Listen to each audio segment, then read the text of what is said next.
Olá pessoal, eu espero que vocês estejam bem. Nós estamos com saudades de vocês e eu vou trabalhar um pouquinho sobre os módulos da onde a gente parou. Então nós estávamos falando sobre movimentos, lembro, sobre mecânica, e aí nós vamos continuar a partir de onde a gente parou, para que vocês possam continuar lá nos estudos de vocês. Tá? Bom, então primeiro nós estávamos falando sobre velocidade média. Vocês lembram que velocidade média é o deslocamento, é o quanto que o móvel anda, o quanto que ele se desloca, pelo tempo que ele demora. Então eu tenho quanto que anda pelo tempo que demora. Eu tenho um ΔS que é dado em metros, em quilômetros, em centímetros, e um ΔT que é dado em segundo, minutos ou horas. E aí vocês tinham, a gente estava trabalhando com uma unidade, uma regra geral para conversão, que é o 3,6, que vem da ideia de que 1 quilômetro são 1000 metros, 1 hora 3.600 segundos. Então nós tínhamos o 3,6 e quando eu quero passar de quilômetros por hora para metros por segundo, eu divido por 3,6 e quando é o contrário, de metros por segundo para quilômetros por hora, multiplica por 3,6. Por que a gente estabeleceu uma regra básica para essas duas unidades? Porque o quilômetro, a unidade de quilômetros por hora é o que nós usamos no nosso cotidiano. Tá? As regras de trânsito, as placas, os velocímetros estão todos indicados dessa forma. Tá? E metros por segundo é a unidade do Sistema Internacional de Unidades. Então, geralmente nós trabalhamos nos exercícios com o Sistema Internacional. E quando for expressar a resposta para as pessoas entenderem do que a gente está falando, a gente usa quilômetros por hora. Tá? As pessoas têm dificuldade em entender quanto que vale 20 metros por segundo. Isso é rápido ou não é rápido? É lento? Como que funciona isso? Então, mas se eu falar que é 72 quilômetros por hora, aí a pessoa consegue entender que tipo de velocidade é essa, fica mais fácil. Tá? Bom, aí nós temos dois tipos de movimento nesse sentido. Temos o movimento progressivo. A gente chama de movimento progressivo toda vez que os espaços aumentam. Então, estão vendo que a velocidade aqui permaneceu constante, 30, e os espaços foram de 0 km para 2 km, 4 km e assim sucessivamente. Então, toda vez que o espaço final for maior do que o espaço inicial, ou que eu tiver uma velocidade maior do que zero, eu tenho um movimento progressivo. O nome desse movimento, então, velocidade positiva, movimento progressivo. Tá? O movimento retrógrado é toda vez que os espaços estão diminuindo.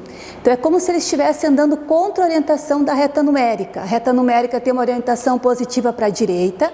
Toda vez que ele andar para a esquerda na reta, ou que ele estiver com o espaço diminuindo, se olhar lá nos marcos quilométricos da rodovia, tem quilômetro 250.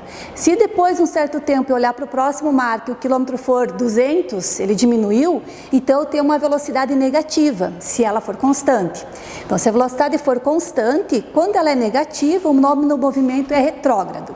Então, tem classificação desses movimentos com velocidade constante. Progressivo, quando os espaços aumentam, e retrógrado, quando os espaços diminuem.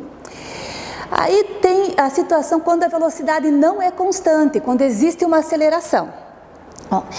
Se a gente pensar como que seria essa velocidade constante, eu vou daqui para Sinop e durante todo o percurso eu fico olhando no velocímetro, ele não está estragado, ele está funcionando, mas ele fica parado num certo ponto, mantive a mesma velocidade. Então eu fiz uma viagem, um deslocamento com velocidade constante. Mas normalmente o que acontece nas rodovias são movimentos com velocidades variadas. Você vai olhando lá para o velocímetro e ele vai oscilando as velocidades. Porque tem pedágio, porque tem trânsito, ou porque a pista está livre e aumenta a velocidade. Então toda vez que variar a velocidade, eu tenho uma aceleração. Tá? Então a aceleração é quando a velocidade inicial e a velocidade final não são iguais. Não importa se aumentar ou diminuir. Para a física, a gente chama o processo de acelerar, pensar lá no acelerador do automóvel, e o processo de frear, diminuir a velocidade, as duas situações são uma grandeza física chamada velocidade. Então, tanto aumentando quanto diminuindo. Tá? E aí a aceleração, então, é uma variação de velocidade, é uma mudança de velocidade que acontece num certo intervalo de tempo.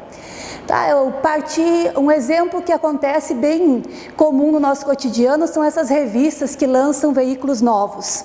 Então a revista lançou o veículo, fala sobre o veículo que foi lançado e ela diz, ele tem uma aceleração de 10 metros por segundo, ou 10 km por hora por segundo. Quer dizer que a cada segundo ele consegue aumentar 10 km por hora. Ele vai de 0 a 100 km por hora em 10 segundos. É uma característica que as pessoas costumam avaliar nos veículos quando forem escolher. Então isso é aceleração, essa variação de velocidade que acontece num certo intervalo de tempo.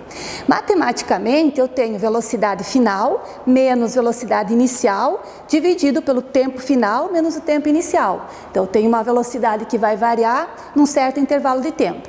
Tá? Lembre que pode aumentar e pode diminuir. Tá?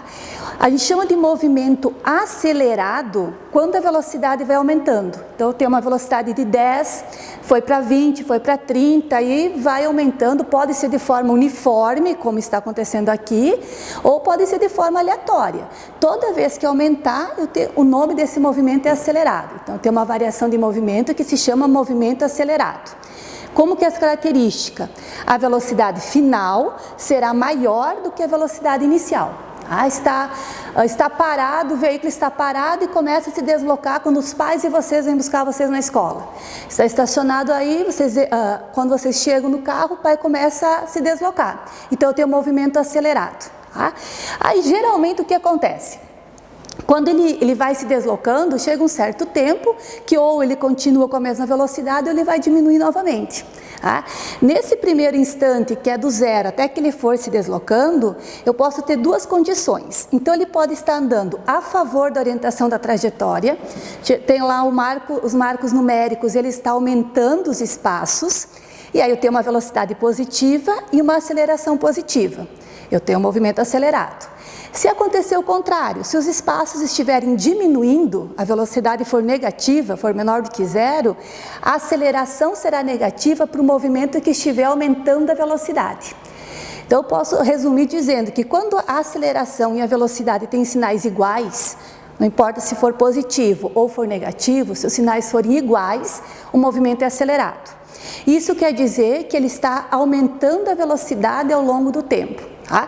No primeiro caso, aumentando a velocidade e os espaços. No segundo caso, aumentando a velocidade e diminuindo os espaços. Tá? O movimento retardado é aquele movimento quando a velocidade diminui. Então, se ele vai frear, o que a gente chama no cotidiano aí de frear, ele vai frear, vai diminuir a velocidade, a gente caracteriza aqui na física como movimento retardado. Então a velocidade foi diminuindo. Aquele exemplo dos pais quando vêm buscar vocês na escola. Chega no carro, o pai acelera, vai aumentando a velocidade, chega ali na avenida, geralmente se vocês forem para esse sentido da avenida, ele vai precisar parar. Então ele vai diminuir a velocidade novamente. Teve na primeira etapa do movimento acelerado, depois foi diminuindo a velocidade e movimento retardado. Então, quando a velocidade diminui. Aí o mesmo exemplo, ele começou a 20 km por hora, foi para 15, foi para 10 e foi diminuindo a velocidade ao longo do percurso. Em relação aos sinais, aí é o inverso do que é o acelerado, né? No retardado, se a aceleração for positiva, a velocidade será negativa. Ou seja, ele vai estar andando contra a orientação da trajetória, vai diminuir os espaços, e a aceleração vai ser positiva, vai dar um valor positivo lá, a velocidade final é maior do que a velocidade inicial. Ou a aceleração dá um valor negativo e a velocidade dá um valor positivo. Nos cálculos matemáticos, se eu fizer menos 20, menos com menos 10, vai dar o menos 10, mesmo que as velocidades aumentaram. Então, aconteceu essa relação aqui dos sinais. É o contrário. Quando os sinais são contrários, então, de aceleração e velocidade, eu tenho um movimento retardado. Só retomando a classificação, ele pode ser progressivo, se a velocidade for positiva, uniforme, velocidade igual e positiva. Ele pode ser retrógrado, se a velocidade for negativa. Então, a aceleração é 0, a velocidade é constante e negativa, ele é retrógrado. Ele pode ser acelerado quando a velocidade e a aceleração têm sinais iguais. E ele pode ser retardado quando a velocidade e a aceleração têm sinais contrários. Lembra que para dizer se ele é progressivo ou retrógrado, eu só olho o sinal da velocidade. Para falar se ele é acelerado ou retardado, eu preciso considerar o sinal dessa combinação, velocidade mais aceleração. Tá? Eu preciso olhar os dois sinais. Então vamos ver um exemplo de aplicação da aceleração. Tá? Esse exemplo vocês têm lá na apostila de vocês também. E fala que alguns trens, um funcionamento de um determinado trem, na verdade esse trem é da China, ele chega a 550 km por hora, o que chamam de trem-bala. Normalmente esse trem é popularmente conhecido como trem-bala. Fala que numa certa situação ele começou do repouso, ou seja, velocidade zero, e atingiu 540 km por hora em 2,5 minutos, em 2 minutos e meio.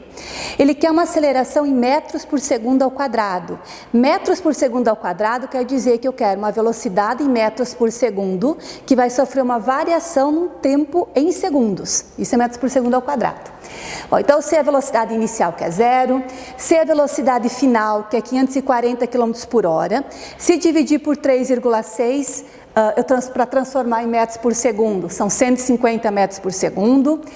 O tempo são 2 minutos e meio, 1 minuto são 60 segundos, então para transformar em segundos multiplica por 60, são 150 segundos, transformei em metros por segundo, transformei em segundos, por que eu fiz isso? Porque o exercício perguntava em metros por segundo ao quadrado, então as unidades têm que ser dessa forma aqui.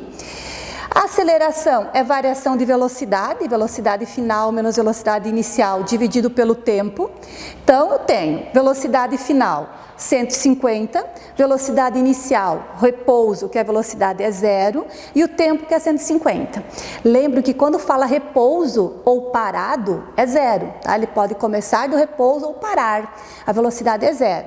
Então, eu tenho 150 menos zero dá 150, dividido por 150, eu tenho uma aceleração de 1 metro por segundo ao quadrado.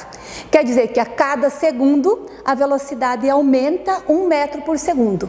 Essa é a interpretação dessa unidade de medida metros por segundo ao quadrado.